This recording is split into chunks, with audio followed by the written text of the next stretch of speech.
Shalom Adonai. Hoje vamos ter uma aula muito importante. Vamos tratar um tema de cunho histórico. E claro que quando trabalhamos com história, trabalhamos também com questões muito importantes para nós podermos compreender relações, vinculações e postulações teológicas, não é? E hoje iremos falar sobre a declaração de sentimentos, que foi a defesa, tá?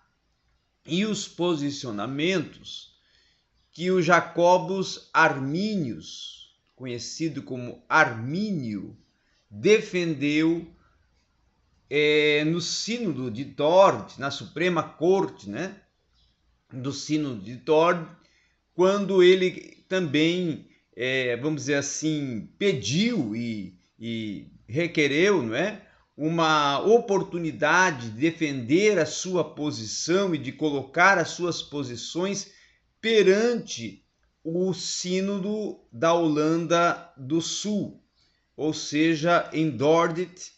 E claro que esse sínodo marcou no ano de 1608, esse sínodo ocorreu entre 14 e 18 de outubro do ano de 1608, um ano antes da morte de Jacobus Arminius, para ali então ocorrer a decisão, não é?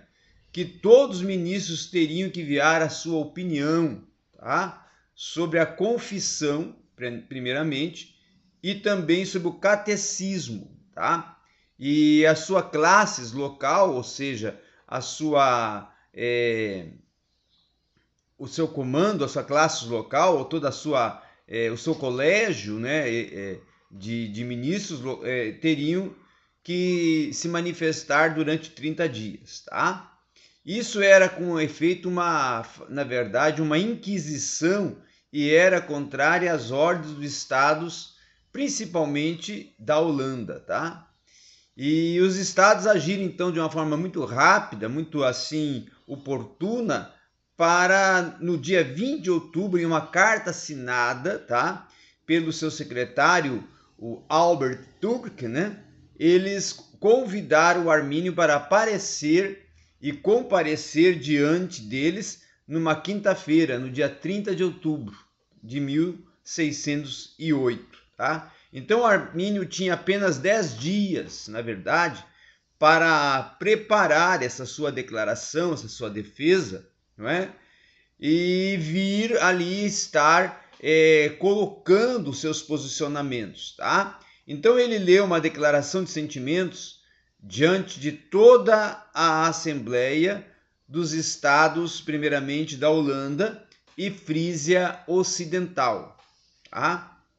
Na sequência, na data que foi designada, certo, pelo próprio concílio, ele, em Birnenhof, né, ele veio em Haia falar em, vamos dizer assim, em holandês, a própria língua materna, tá? A partir de um manuscrito que ainda existe, ainda é preservado, certo? Um manuscrito que se tornou, na verdade, histórico, não é? Um documento que até hoje é guardado, certo? A obra foi então publicada mais tarde, desse manuscrito, por Thomas Basson. Thomas Basson foi o responsável por até publicar essa declaração que é mais conhecida como Declaração de Sentimentos de Jacobus Arminius, tá?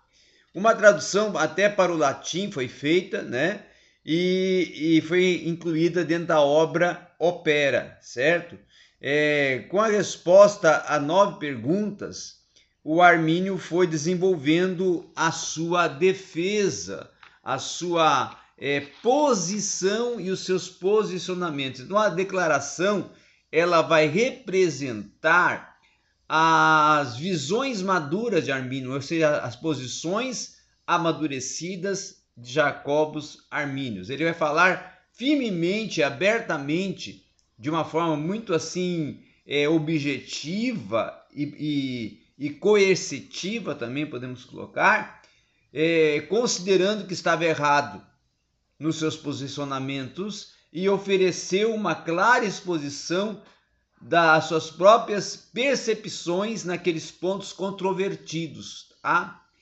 E a timidez se foi, né? E ele agora então vai se posicionar definitivamente, colocando as suas posições em ênfase para assim até sacramentar as posições defendidas pelo arminianismo, tá? Enquanto Armínio pacientemente até explicava, vamos dizer assim, suas concepções, suas posições sobre Deus, o homem, a graça, o livre-arbítrio, a divindade do Filho de Deus, ou seja, de Cristo, né? E a perfeição evangélica, os seus ouvintes, tá? Eles escutavam com uma atenção que era uma atenção voltada, inclusive, para as questões da guerra, da paz, para as questões que envolviam principalmente a Espanha, tá? O papado, e também os resultados e riscos de, vamos dizer assim, corsários, né? Então, o comércio das Índias Orientais, os negociadores dissimulados e próximos até uma crescente rivalidade entre vamos dizer assim, o Oldenbarnevelt, tá? E Maurício, que era vamos dizer assim, o príncipe da época, o príncipe Maurício da Espanha, tá? E da Holanda, melhor dizendo, da Holanda, e até uma trégua, tá? Então a declaração vai começar, vamos dizer assim, com afirmações sobre quando Armínio vai comparecer diante dos estados, os estados da Holanda, tá?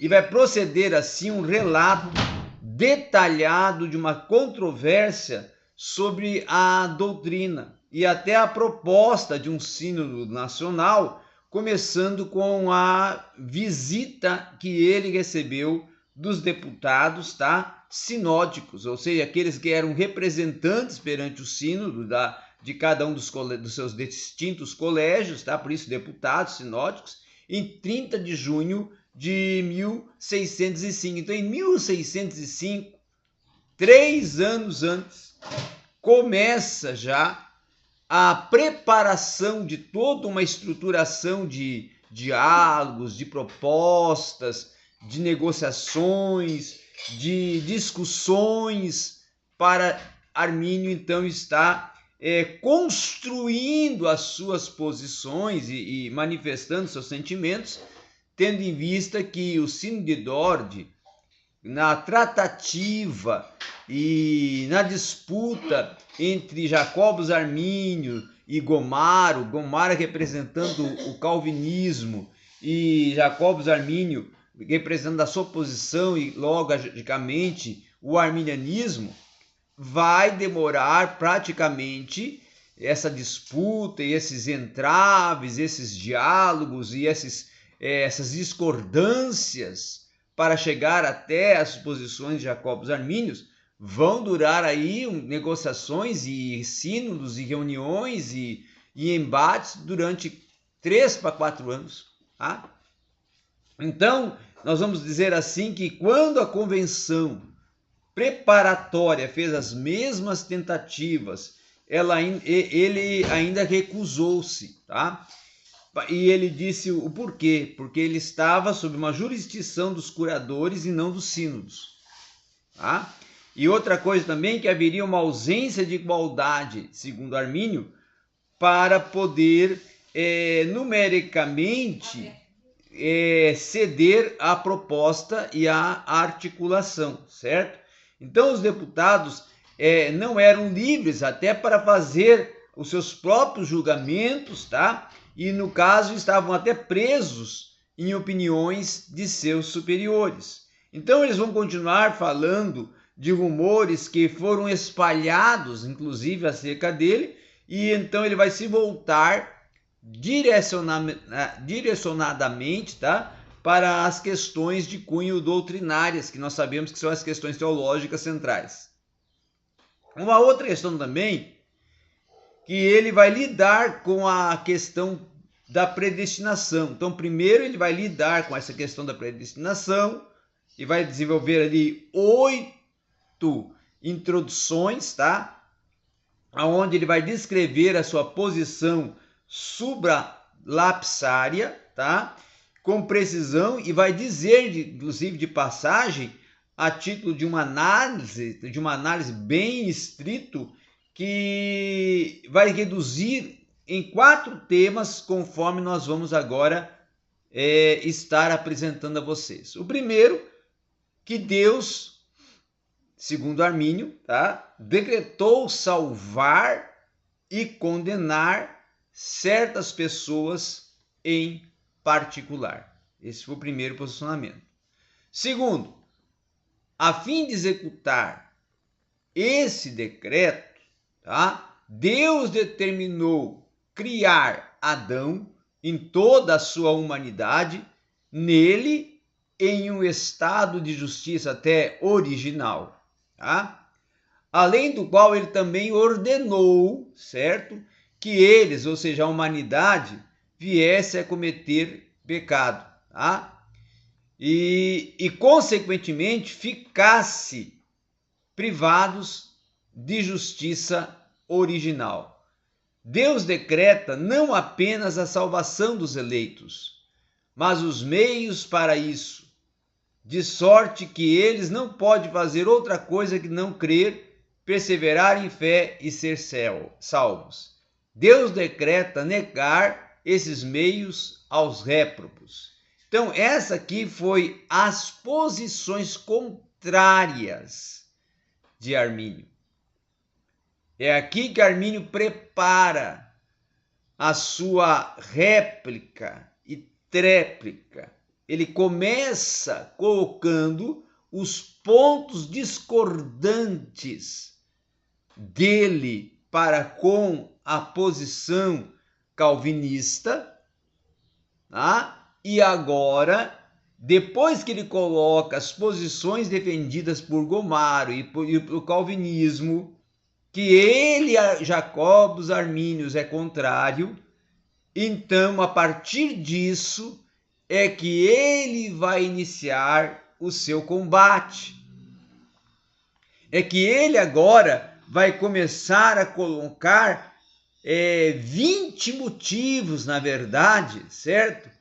Para ser contrário totalmente às posições defendidas e abraçadas pelo calvinismo, referente, tá, principalmente à predestinação. Uma outra questão também que podemos considerar importante é que nesse momento Armínio vai começar a construir com essa posição a sua defesa e também a sua crença e a sua interlocução, que vai gerar todo um contexto e escopo doutrinário para poder ser assim construir e fundamentar toda a posição do arminianismo, tá? Então, todas essas argumentações, na verdade, vão ser de suma importância até para se considerar e se postular e se ficar de uma forma clara, viva, certo? Principalmente que Armínio, a partir de agora, está rompendo em toda a estrutura com vamos assim, a postulação abraçada pelas demais igrejas reformadas, e vai agora, a partir desse momento, levantar definitivamente agora com uma posição sacramentada perante um sínodo e perante todos os seus deputados, a posição abraçada pelo arminianismo. Tá? E aí, sobre a certeza da salvação, Armínio vai se sentir e vai se colocar de uma forma muito clara e vai construir uma doutrina de segurança, tá? Que seria a doutrina de segurança da salvação, que evitaria esses equívocos gêmeos postulados pelo calvinismo, tá? Então, um ponto que ele desejava estabelecer era que os cristãos, crentes, podem ter segurança presente da salvação, tá? Então ele vai, olha o que ele declara: é possível para aquele que acredita em Jesus estar certo e persuadido, e se seu coração não o condena, ele está agora em realidade assegurado que ele é um filho de Deus e permanece na graça de Jesus Cristo. Então a ausência de tal certeza é, na verdade, uma impossibilidade, tá? E aí ele vai colocar também o seu posicionamento sobre a perseverança, tá? Ele vai dizer que se não há certeza presente da salvação final, isso é porque existe a possibilidade de cair da graça, tá? Então, o extensivo tratamento que Armínio irá desenvolver em sua análise até do panfleto de Perkins, tá? Vai ser discutida mais tarde. E aí ele agora vai defender, sim, que aquele que alcançou a graça pode vir a perdê-las, pode vir a não continuar, certo? Imergido na graça, porque a graça ela não é, vamos dizer assim, uma segurança total de que aquele que a alcançou, certo, não pode vir a perdê-la, tá? Uma outra questão também é a posição que Armínio vai ter sobre a predestinação, tá? Armínio vai ter em mente, nos primeiros 6 séculos, principalmente, as suas das confissões da Reforma. Ele vai trazer à tona todas essas postulações e depois ele vai fazer a sua posição. Ele vai declarar o que ele defende e o que ele crê, certo? Uma outra questão também importante para nós concluirmos e vamos tratar em uma outra aula sobre já de uma forma mais, vamos dizer assim, estrita sobre esses sentimentos, é que esses sentimentos, essas posições jacobos armínios constituíram toda uma súmula, todo um arcabouço, toda uma fundamentação teológica do arminianismo e das posições abraçadas por jacobos armínios e que depois da sua morte em 1609 foram perpetuadas, não é? Foram emancipadas, foi dado um prosseguimento para efetivá-las de uma forma mais categórica pelos remonstrantes, que no caso são os seguidores de jacobos armínios, os discípulos jacobos armínios. Obrigado a todos. Essa foi uma aula histórica sobre as posições de jacobos armínios, como que elas foram construídas no âmbito histórico. Obrigado a todos.